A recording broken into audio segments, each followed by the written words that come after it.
तुम्ही कधी हे लक्षात घेतले आहे का की सकाळ झाल्यावर पूर्वीसारखी ताजेतवाने वाटत नाही, थोडे चालल्यावर धाप लागते, गुडघ्यांमध्ये वेदना जाणवते, कधी-कधी पोट फुगते आणि स्मरणशक्ती देखील हळूहळू कमी होत आहे। आणि सर्वात महत्त्वाची गोष्ट काय आहे माहित आहे? या गोष्टी तुम्हाला केवळ शारीरिकरित्याच नाही तर भावनिकरित्या देखील पूर्णपणे तोडून टाकतात। तुम्हाला असे वाटू लागते की तुम्ही तुमच्याच घरात इतर लोकांवर ओझे बनला आहात। पण मित्रांनो, जर मी तुम्हाला सांगितले की खरा उपाय महागड्या सप्लिमेंट्समध्ये, औषधांमध्ये किंवा उपचारांमध्ये नाही, तर तो तुमच्या स्वतःच्या स्वयंपाकघरात आहे, तर मला खात्री आहे की तुम्ही त्याबद्दल नक्कीच जाणून घेऊ इच्छित असाल। 60 वर्षांनंतर सर्वात मोठी समस्या ही असते की आपले शरीर हळूहळू साथ सोडायला लागते, स्नायू कमजोर होतात, हाडे ठिसूळ होतात आणि हृदय देखील वेगाने धडधडू लागते। आपल्याला जाणवते की आपले हृदय धडधड धडधड करत धडकत आहे, मेंदू पूर्वीसारखा सक्रिय राहत नाही, आपण नाव विसरायला लागतो, आपण बोलताना अचानक थांबतो, आपण कशावरही लक्ष केंद्रित करू शकत नाही आणि रोजच्या छोट्या छोट्या गोष्टी जसे की पायऱ्या चढणे, बाजारापर्यंत चालत जाणे किंवा आपल्या नातवंडांसोबत खेळणे देखील आपल्याला कठीण वाटू लागते। आणि माहित आहे, सर्वात दुःखाची गोष्ट तेव्हा होते जेव्हा आपल्याला असे वाटू लागते की आपण इतरांवर ओझे बनत आहोत। मित्रांनो, वृद्ध होणे म्हणजे हे अजिबात नाही की तुम्ही तुमचे स्वातंत्र्य गमावावे, तुम्ही तुमचे जीवन जगणे सोडून द्यावे। वृद्ध होणे म्हणजे तुम्ही स्वतःची अधिक काळजी घ्या आणि आपले आरोग्य अशा प्रकारे जपा की तुम्ही तरुणांनाही हरवू शकता। वयानुसार आपल्या शरीरात 3 सर्वात मोठ्या समस्या येतात। पहिली आहे स्मरणशक्ती कमजोर होणे, दुसरी आहे हाडे आणि सांधे ठिसूळ होणे आणि तिसरी आणि सर्वात महत्त्वाची गोष्ट म्हणजे पचन हळू होणे आणि हृदय कमकुवत वाटणे। असे वाटणे की माझे हृदय कमजोर झाले आहे, एखादी गोष्ट ऐकली तर एकदम खूप जास्त तणाव येतो, असे तुम्हाला जाणवू लागते। म्हणजे आपल्या शरीराच्या ज्या तिन्ही मूलभूत गोष्टी आहेत त्या डळमळीत होतात आणि जेव्हा हा पाया कमजोर होतो तेव्हा साहजिकच वरचे घर व्यवस्थित कसे टिकू शकेल। आता प्रश्न हा येतो की आपण या तिन्ही स्तंभांना म्हणजेच आपल्या मेंदूला, हाडांना आणि पचनाला साध्या देसी खाण्याने कसे मजबूत करू शकतो। याचं उत्तर आहे मित्रांनो की हे खूप सोपे आहे। होय, जर तुम्ही काही मूलभूत गोष्टींचे पालन केले तर तुम्ही स्वतःची जास्त चांगल्या प्रकारे काळजी घेऊ शकता। चला सुरुवात करूया आणि जाणून घेऊया 8 असे खाद्यपदार्थ जे म्हातारपणाच्या प्रत्येक समस्येवर उपाय करण्याची ताकद ठेवतात आणि तुम्हाला आजपासूनच त्यांना तुमच्या आहारात समाविष्ट करायला हवे। रोज सकाळी 5 ते 7 भिजवलेले बदाम साले काढून खाल्ल्यास ही एक छोटीशी सवय तुमच्या मेंदूला मजबूत करू शकते। बदामामध्ये व्हिटॅमिन ई असते जो एक शक्तिशाली अँटीऑक्सिडंट आहे। हा तुमच्या न्यूरॉन्सच्या भिंतींना ऑक्सिडेटिव्ह तणावापासून वाचवतो, म्हणजे तुमच्या मेंदूच्या वायरिंगला गंज लागू देत नाही। मित्रांनो, अक्रोड दिसण्यात मेंदूप्रमाणे असतोच, पण हा केवळ एक संयोग नाही, कारण हा एक उत्तम ब्रेन फूड देखील आहे, म्हणजेच मेंदूला मजबूत बनवतो आणि यामागे एक पूर्ण विज्ञान दडलेले आहे। अक्रोडमध्ये ओमेगा 3 फॅटी ॲसिड असतात, हे तुमच्या न्यूरॉन्सच्या वायरिंगला मजबूत बनवतात, म्हणजे जे संदेश तुमच्या मेंदूच्या पेशींच्या एका कोपऱ्यातून दुसऱ्या कोपऱ्यात पोहोचतात ते आणखी जलद आणि स्पष्ट होतात। अक्रोड खाण्याचा आणखी एक फायदा जो तुम्हाला मिळतो तो हा की हे तुमचा मूड देखील सुधारतो। ज्येष्ठ नागरिकांमध्ये उदासीनता आणि एकटेपणा एक खूप सामान्य समस्या आहे। संशोधन सांगते की जे लोक नियमितपणे अक्रोडाचे सेवन करतात त्यांच्यामध्ये हा तणाव आणि चिंताचा स्तर खूप कमी असतो। रात्री पाण्यात भिजवून त्याची गर सकाळी रिकाम्या पोटी खा, हे तुमच्या मेंदूसाठी उत्तम ब्रेन टॉनिक सारखे काम करेल। पण मित्रांनो, काय होईल जर तुमचा मेंदू तल्लख असेल पण तुम्हाला छोटीशी दुखापत झाली आणि हाडे तुटली? होय, पुढचा खाण्याचा विभाग याच गोष्टीवर लक्ष केंद्रित करून बनवला आहे। येथे आपण काही अशा खाद्यपदार्थांबद्दल बोलू जे तुमचे हाडे आणि सांधे मजबूत करतात, जे म्हातारपणासाठी पुन्हा एक खूप महत्त्वाचा घटक आहे। वयानुसार हाडांची घनता कमी होऊ लागते, म्हणजे हलकेसे पडल्याने किंवा कोणतीही दुखापत झाल्यास, पाय मुरगळल्यास यामुळेही अनेकदा तुम्हाला फ्रॅक्चर होते।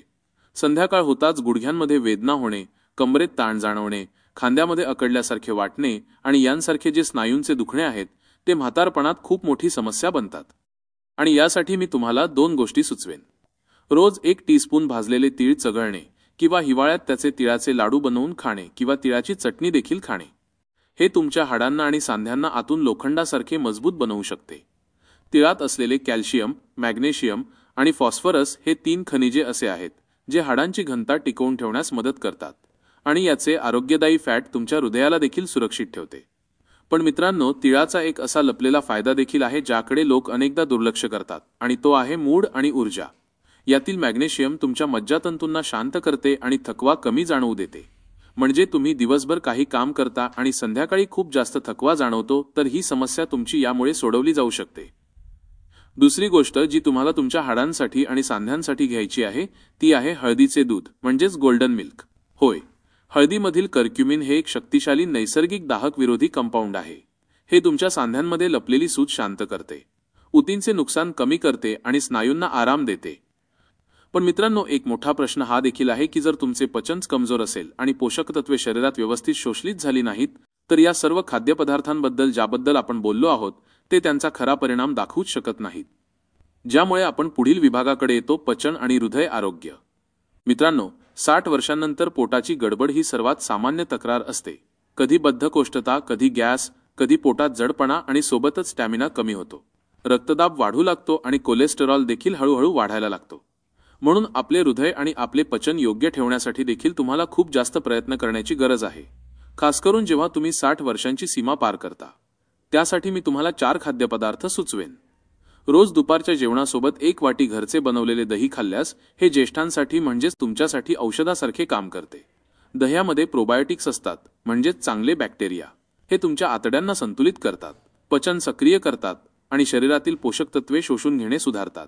म्हणजे डाळ, रोटी, भाजीमधून जे व्हिटॅमिन आणि मिनरल तुम्ही खाता त्यांचा खरा फायदा तुम्हाला तेव्हा मिळेल जेव्हा तुमच्या ताटात दही असेल.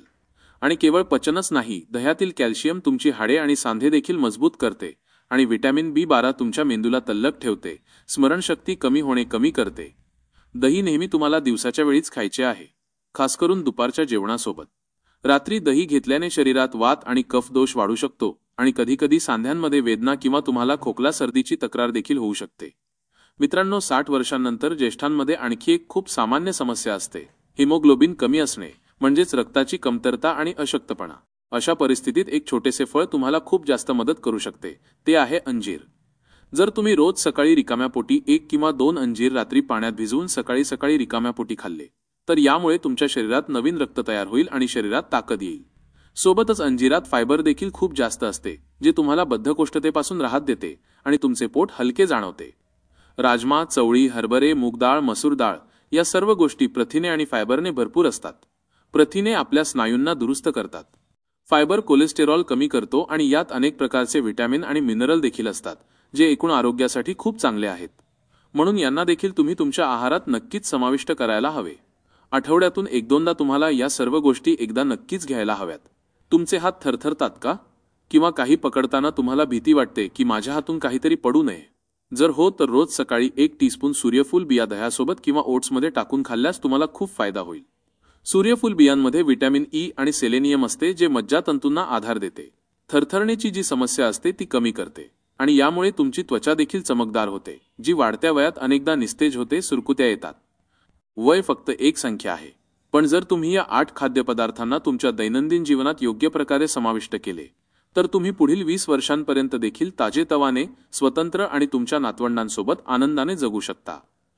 तुम्ही यापैकी कोणता पदार्थ तुमच्या दिनचर्येत सर्वात आधी समाविष्ट कराल? मला कमेंट करून नक्की कळवा. तोपर्यंत स्वतःची खूप काळजी घ्या, हसत राहा, रोज काहीतरी नवीन शिकत राहा, म्हणजे तुम्ही नेहमी हेल्दी राहू शकता. व्हिडिओ आवडला असेल तर लाईक करा. भेटूया नवीन व्हिडिओमध्ये. धन्यवाद.